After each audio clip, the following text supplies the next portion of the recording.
Portland, on a gray, rainy morning. Raindrops clung delicately to the window pane of the 7th-floor apartment where Ethan Hayes lived alone. He had just brewed himself a cup of black coffee and was about to sit down to begin another day of remote work when, out of habit, he opened his laptop to check his bank account. Nothing unusual, just routine.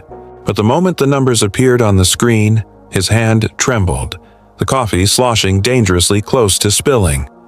$6.12. His vision blurred. He blinked several times, convinced it must be a mistake.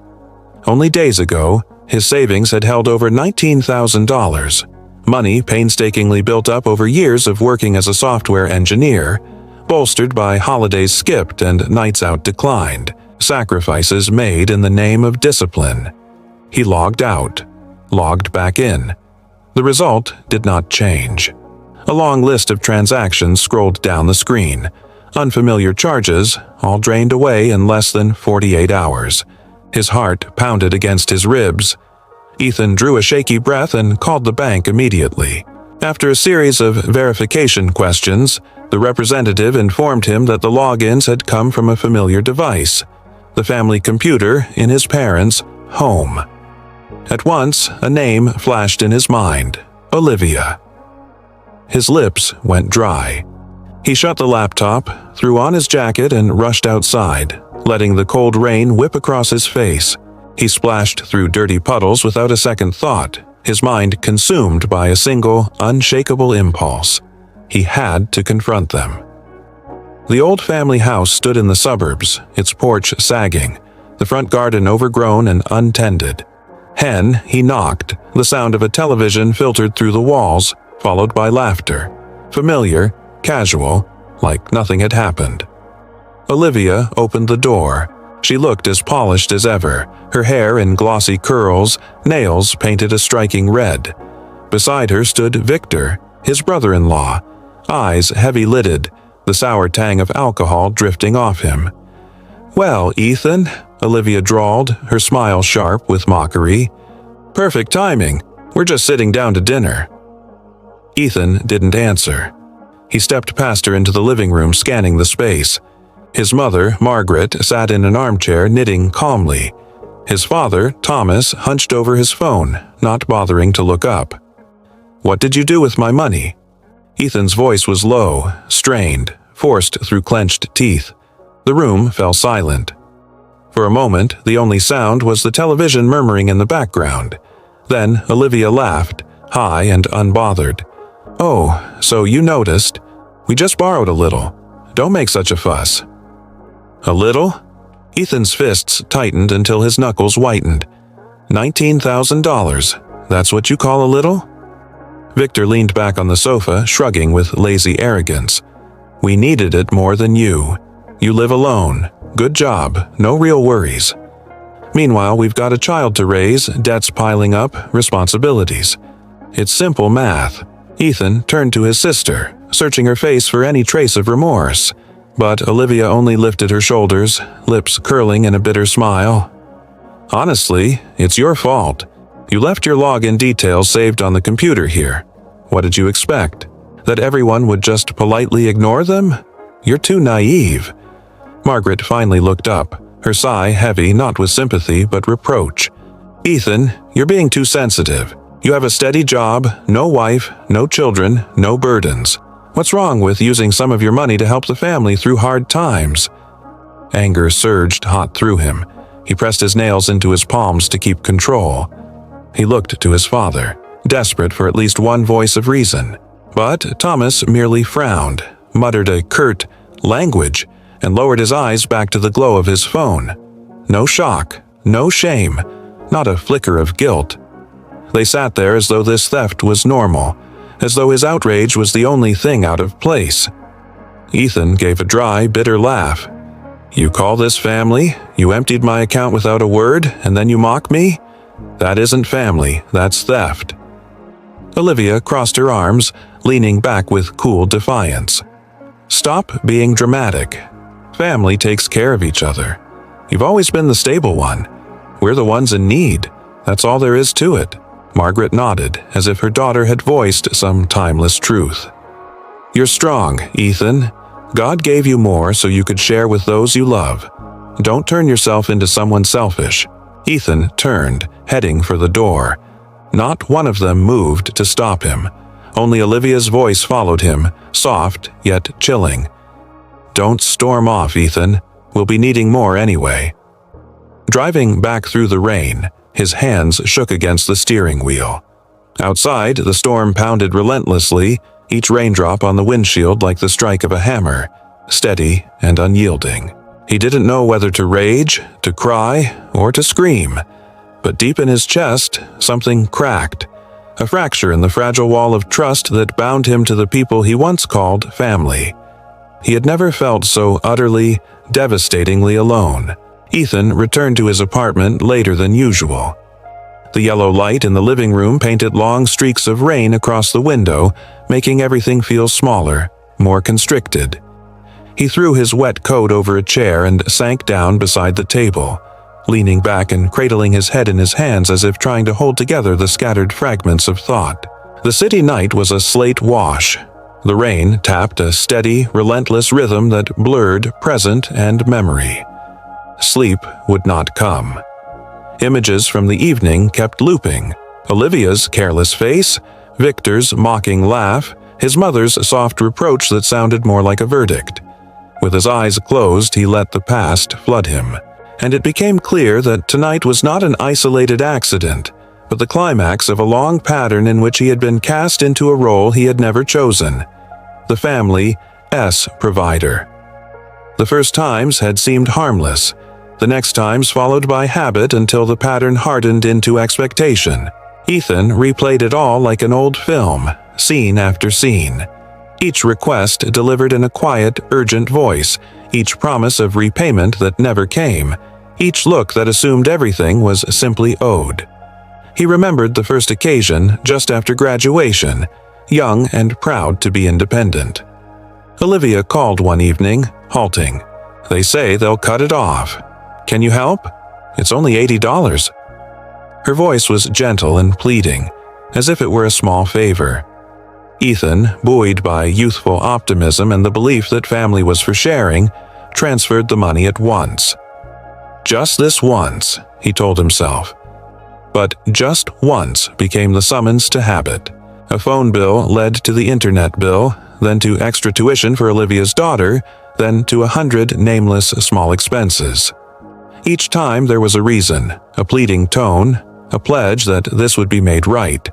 They hammered nails into him, every favor another fastening, fixing him to the duty of endless giving without ever asking whether he wanted it. He gave until he forgot he was empty. By the time he realized, it was too late.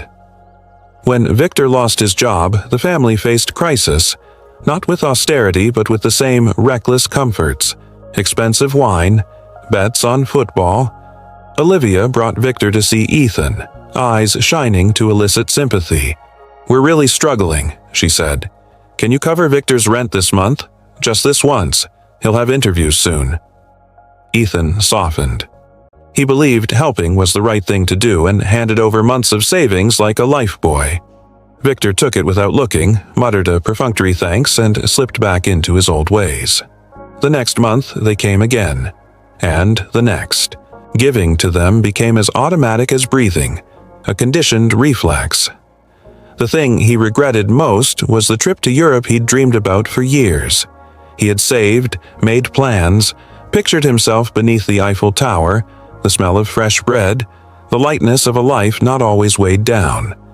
Ethan stared at the ticket in his cart, the exact sum that would have made his dream real, and closed that door with a single click, cancel. When he transferred the money, his mother's voice came through the phone. "You did well, Ethan." He forced a smile and convinced himself he'd done the right thing, though the smile felt hollow like an empty cup. Then it was his turn to face hardship. 6 months of unemployment left him drained in a way none of the earlier sacrifices had. She paused and then, as if reading from habit, switched topics. "Olivia said it's a tight month for her too. Can you send her a little something?" Her response was not consolation, but a reallocation of responsibility. Ethan bit his lip and understood, painfully, that at rock bottom he was still seen as a resource, a place to go when others were short, never one to be cared for. The moment everything shattered came when he discovered they had opened credit accounts in his name. The bank's overdraft notice was clinical and indifferent. Over $5,000 charged to designer clothes, cosmetics, meals at expensive restaurants. He called Olivia in a panic, needing explanation, apology, anything. Her voice was unnervingly calm. "Don't make a fuss. We just used your name because we can't get credit otherwise." That casual dismissal, soft, offhand, felt like a blade to his chest. "That's my identity you're ruining," he shouted. Olivia only shrugged. "Don't be dramatic. You always manage. Stop making it an issue." When he turned to his parents for support, he met only the same tired injunctions. His mother soothed with moral certainties. "God gave you more than others, so you must share." His father offered the comfortable aphorism, "Family looks after each other. Don't break the peace." No one stood with him, no one asked how exhausted he was. Before the birthday dinner that started it all, Olivia had even texted one last joke, "Dawn, forget to bring your wallet." Ethan had laughed then, a weak, uneasy sound, chalking it up to sibling banter. Now, in the empty quiet of his apartment, he understood it was not a joke at all, but a declaration of the role they kid assigned him, a walking ATM, a repository of other people's solutions. He rose and paced the small room like an animal caught in a trap, the memories wrapping and constricting him until the breath was squeezed from his chest. He had once equated endurance with strength, charity with virtue. 2 days after the confrontation, Ethan's phone would not stop ringing. Olivia's name flashed across the screen so many times that he eventually silenced it. But then came the flood of messages, one after another, refusing to let him be. At last, when his patience wore thin, he answered. Olivia's voice burst through instantly, urgent and theatrical. She claimed the power company had sent notice they would cut off electricity that week, that the house would be plunged into darkness if payment wasn't made right away. "Ethan, you have to help. You've always taken care of the family. This is the very last time." He stayed quiet for several seconds, letting her pleas tumble like a torrent. Then he laughed, a dry, unfamiliar sound that startled even him. "The last time," he repeated, voice hard. "You just emptied my entire account, left me with nothing, and now you have the nerve to ask for more." Olivia didn't falter. She even sounded offended. She snapped that he was selfish, that he didn't understand the pressure of raising children and juggling endless bills. She added that some of the money had gone to repair their father's car so he could move around more easily. Then she ended with a tone of certainty that struck like a verdict. "Ethan, you were born to help. That's your role, isn't it?" He sat motionless, phone pressed to his ear, his mind drifting far away. Her words burrowed deep, every syllable a needle. His role? To be the family's wallet? When Olivia finished, he spoke only one word. "No." Then he hung up.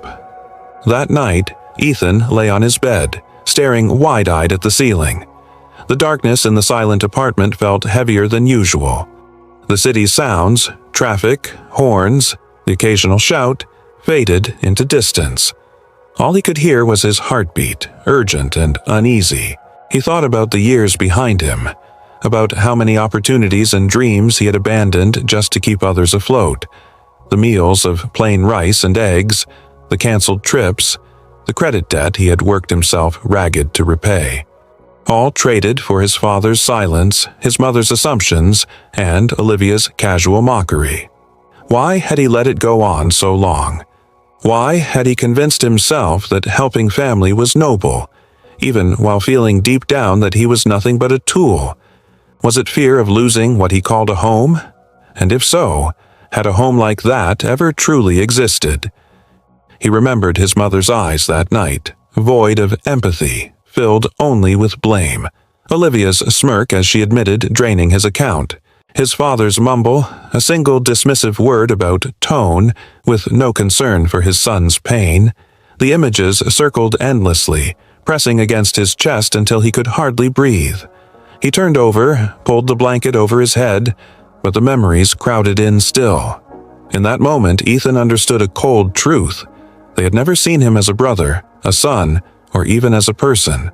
To them, he was a resource, a walking wallet, a safety net they could fall onto whenever they wished. The realization was both painful and liberating. Painful because it meant the family he had clung to all these years had never truly existed the way he imagined. Liberating because he had finally named it for what it was. No more excuses, no more lies disguised as love. By dawn, he had not slept a single minute. Yet his eyes were no longer clouded with confusion. Somewhere deep inside, a new resolve was taking shape. He would no longer allow himself to be an endless supply for their selfishness. And if that meant facing them, cutting ties once and for all, he was ready. The real storm still loomed ahead, but for the first time in years, Ethan felt he was no longer entirely powerless. The message from his mother arrived late in the afternoon. Just a handful of words. "Come home for dinner tomorrow. The family needs to talk."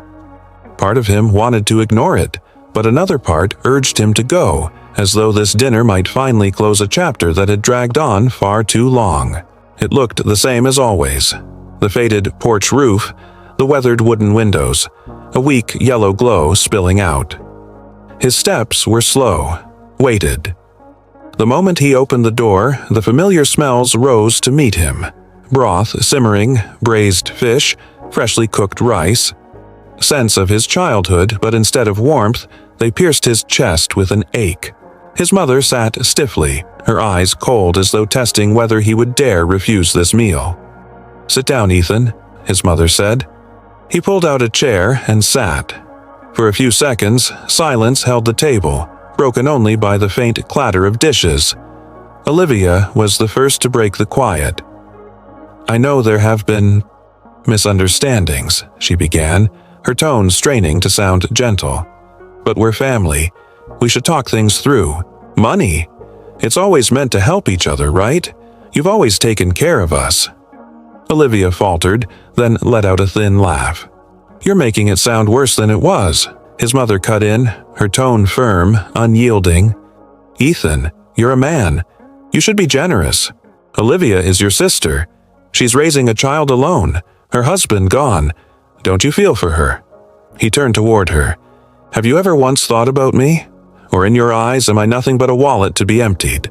His father cleared his throat as if to break the tension. His voice came rough, weary. "Money can be earned again, but once family breaks, it's hard to mend." For years he had listened to this refrain.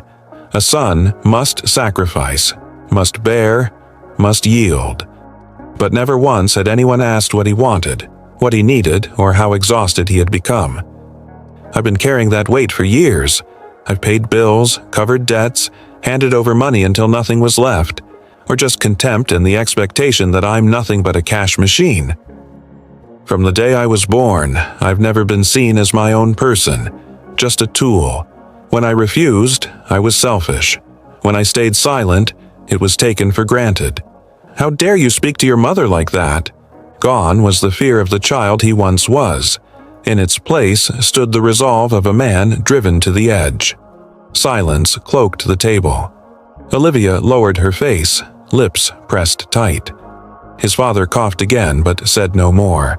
He grabbed his coat and walked out without looking back. Behind him, his mother's voice called after him, but he didn't stop. Outside, the night wind swept against him, carrying its chill. Ethan drew in a long breath, his chest expanding. For the first time in his life, he felt he had truly stepped out of the binding circle. The road ahead would be difficult, but at least, at last, he was walking it on his own terms. After that dinner, Ethan drove aimlessly into the night with no destination in mind. The streetlights stretched into pale yellow streaks across his windshield, making his tired eyes burn even more. He let the wheels take him wherever they wanted, through familiar streets, past darkened neighborhoods, until the clock crept close to midnight. He pulled into a gas station on the outskirts of town, bought a bottle of water, and sat quietly in the driver's seat. In their eyes, he had been nothing more than a reserve fund, always ready to be tapped whenever the need arose. His phone buzzed nonstop in his pocket. The cycle was painfully familiar. Accusations, pleas, promises, then threats. Olivia wrote that if he went to the police, she would lose her home and her daughter would be without shelter. His mother's voice cracked with sobs in voicemail after voicemail, saying she couldn't bear to watch her children turn against each other. His father's email, lengthy and formal, called Ethan's actions a betrayal of the family, claiming he had disgraced their name. Instead, he felt an emptiness, a hollow detachment.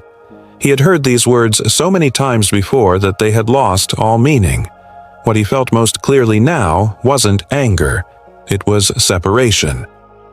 The next morning, Ethan walked into the office of a lawyer he had once worked with during his corporate years. The middle-aged man, glasses perched low on his nose, listened intently, nodded, and then began drafting a restraining order. When Ethan signed the papers, his hand trembled, not from fear, but from the weight of finality. He knew he had just closed the door on a relationship that had rotted long ago. When the order took effect, Ethan moved into a tiny apartment near his workplace. The place was barely 200 square feet, just a bed, a desk, and a window overlooking a bustling street. But for Ethan, it was freedom. No more midnight phone calls begging for money. No more accusing stares when he dared to say no. That first night in his new apartment, Ethan lay back on the bed, listening to the hum of traffic outside. He closed his eyes, and for the first time in years, sleep came quickly, deep and dreamless. They tried reaching him through colleagues, slipped letters under his office door, even enlisted distant relatives to call on their behalf. But Ethan blocked every attempt. He was learning to stand firm, no longer swayed by guilt, manipulation, or threats. A month later, a letter arrived unexpectedly. The sender was Kelly, the younger sister of Lucas, Olivia's ex-husband. In her note, Kelly admitted she had been watching from afar and knew Ethan wasn't wrong. She confessed she had often witnessed Olivia and Lucas wasting money recklessly, but had never been brave enough to speak up. The letter ended with a single line. "You did what I always wished I had the courage to do. Set boundaries." Inside the envelope was a check for $200. It wasn't much, but to Ethan it carried a weight no sum of money ever had before. For the first time, someone from the extended family saw him not as a resource, but as a person. He sat by the window for a long time, reading the letter over and over, and when the tears finally came, he realized there was still a fragile hope, proof that not everyone was rotten and that the truth had at last been recognized. 3 months passed. Ethan relocated to another state, starting fresh at a new branch office. He changed his phone number, severing every old line of contact. In this new place, he was no longer the dutiful son, but simply Ethan, a colleague, a friend, a man trying to live for himself. Work progressed well, and he was promoted sooner than expected. But more important than career milestones, Ethan discovered the quiet joy of everyday life, walking through a park at sunset, reading in a small cafe, or cooking a simple meal without worrying someone would show up to take their share. Now and then, his old family tried to claw their way back in. Anonymous texts, missed calls from unfamiliar numbers, even emails from Olivia begging him to withdraw the complaint because things had gone too far. Ethan read them all, then deleted them. He remembered the exact words Olivia had once thrown at him after draining his account. "We need it more than you." That sentence echoed like a blade, reminding him never to forget why he had to walk away. These days, Ethan no longer carried anger. He no longer wished for them to change, nor for recognition as a true family member. One crisp autumn evening, sitting on the balcony of his new apartment, Ethan sipped hot coffee and gazed at the city lights. For the first time in many, many years, Ethan truly felt free. News of the financial investigation spread faster than Ethan's family had ever imagined. Olivia and Lucas had assumed it would stay a private matter. Siblings quarreling, a few arguments, then everything swept back under the rug. But when the official summons arrived from the authorities, they realized there was no way to turn back. The irregular expenses Ethan had documented in his spreadsheet became damning evidence. Olivia's bank accounts were frozen for review. Itemized records of luxury purchases, cosmetics, restaurants, cars were laid out in black and white. To the law, this wasn't helping each other as family. It was misappropriation, even bordering on identity theft. Lucas was the first to face immediate consequences. His company, already struggling financially, refused to keep an employee under fraud investigation. Within a week, he was terminated. No paycheck, no benefits, just a letter of dismissal that left him sitting speechless in the living room, staring blankly at the paper. Olivia, so used to living beyond her means, was suddenly thrown into hardship. Her credit cards were locked, her savings accounts drained, bills piling into unmanageable stacks. Even buying milk for her daughter became a burden. She started calling distant relatives, begging for help, but was met only with cold refusals. Everyone had heard the whispers about how Olivia and Lucas had taken money from her brother. Nobody wanted to get involved. Ethan's mother, Margaret, still tried to save face. She told neighbors it was just a misunderstanding, a small quarrel between siblings. But the whispers only grew louder. People murmured that she had spoiled her daughter rotten, that the whole family had leaned on Ethan for years without gratitude.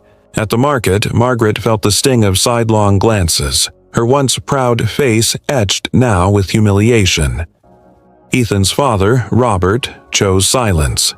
The loud accusations he once hurled at Ethan had vanished, replaced with avoidance. He spent hours in the garage tinkering pointlessly with old tools just to escape the truth that his family was unraveling. Deep down, he knew he shared the blame. His years of apathy, of brushing things aside, had allowed Olivia and Lucas's selfishness to fester unchecked.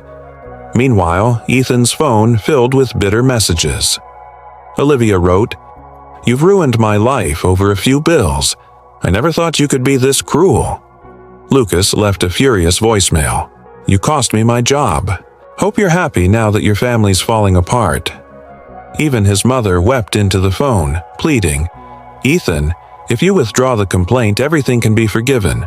We're blood. Surely you don't want to see your sister in prison." Ethan listened, but he didn't respond. He no longer let guilt consume him. He saw clearly now. They weren't remorseful, they were just sorry they'd been caught. Life for Olivia and Lucas spiraled further downward. They sold off possessions, the big screen TV, the expensive sofa set, even the car Ethan had flagged in his report. Once the couple who flaunted their comfort, they now scraped by penny. Olivia's daughter, little Emma, couldn't grasp what was happening. She only saw her mother in tears and her father snapping in anger. Many nights, she heard shouting erupt from the living room and hid in the corner of her bedroom, clutching her stuffed bear, trembling. The child had no way of understanding just how disastrously the adults around her had chosen. For Ethan's parents, financial strain soon followed. Robert's old car broke down badly, requiring costly repairs. In the past, one phone call would have brought Ethan rushing to help. Now there was no one left to lean on. They borrowed from friends, only to taste rejection for the first time in their lives. Margaret, once quick to demand, now learned what it meant to beg and be refused. The walls of the family home, once a place of shelter, became a prison. Mealtimes were silent, the air thick with unspoken blame. No one mentioned Ethan's name, yet his absence hung over them like a ghost. Far away, Ethan found peace. He didn't rejoice in their suffering, nor did he feel regret. He knew these were the consequences they had earned, not because he had reported them, but because of their own greed and exploitation. One afternoon, a letter arrived. The handwriting was delicate, unfamiliar. It was from Kelly, Lucas's younger sister. "You just found another one. The people who truly respect you." Ethan folded the letter carefully and sat in silence for a long time. He realized then that sometimes collapse is necessary. His old family had to shatter so he could build a new life, one where kinship was not a burden but a choice, freely given and reciprocated. Back in the old house, Olivia, Lucas, and his parents continued to wrestle with the fallout. They blamed, excused, and twisted the narrative in every way they could. But deep down, they knew the truth. It had all begun the moment they stopped seeing Ethan as a person and reduced him to a wallet with legs. Time moved on. Winter ended with its biting rains, and spring slipped quietly into the city. On the street where Ethan lived, trees began to bud, tiny blossoms opening beneath the gentle sunlight. Each morning, he walked with a hot cup of coffee in hand, savoring a simple piece he had never truly noticed before. His apartment hadn't changed much. The same old wooden table, the neatly arranged bookshelf, the few paintings he had bought to bring color to the walls. No more dread that tomorrow his money would vanish into someone else's hands. After his decision to cut ties, the first weeks had been chaotic. He would sit in silence for hours, wondering if he had been too ruthless, wondering how blood relatives could become strangers. But slowly, as silence gave him space to breathe, he realized what he had left behind wasn't family at all, but a burden disguised under that name. He returned to old books from his university days, devouring the pages with a hunger for knowledge. He bought a used guitar, practicing each night until the rise and fall of music filled the empty corners of his heart. For the first time in years, he began writing in a journal again, pouring out thoughts, dreams, and the scars still healing. One quiet weekend afternoon, while sitting in his favorite cafe, a woman at the next table started a conversation. At first, it was only casual small talk, but their conversations grew longer, warmer. They met often after that, sometimes working side by side in silence, sometimes sharing fragments of their pasts. Ethan didn't tell her everything about his family, but he didn't hide his pain either. Her presence taught Ethan something about healing. It didn't come from forgetting, but from having someone accept you wholly, wounds included. Gradually, he regained his confidence at work. Free from the fear of his money being drained away, he invested in advanced courses to sharpen his skills. He found joy in creativity, earning recognition from colleagues and superiors. Each paycheck no longer carried dread, but possibility. He learned to plan, to save, to dream ahead. One day, standing by the sea on a short trip with Sarah, Ethan thought of his parents and Olivia. Waves lapped softly at the shore, gulls cried overhead. He still felt a trace of ache inside, but no longer the fierce anger of before. It was more like remembering an old book closed long ago. Forgiveness, he realized, didn't mean going back. It simply meant releasing yourself from the weight of hatred. Ethan knew his old family was likely still struggling. Perhaps Olivia was scrambling for money. Perhaps his mother still didn't understand why he left. Perhaps his father had grown frailer. But none of that was his responsibility anymore. He had done his part, too much even. The rest, they had to bear themselves. In a letter he never sent, Ethan wrote, "I will live my own life, and I hope one day you'll understand that love is not exploitation, and blood is not a reason for one person to sacrifice their whole life for another." He kept the letter in a drawer, like a final farewell. The months flowed on, and Ethan and Sarah built small but meaningful things together.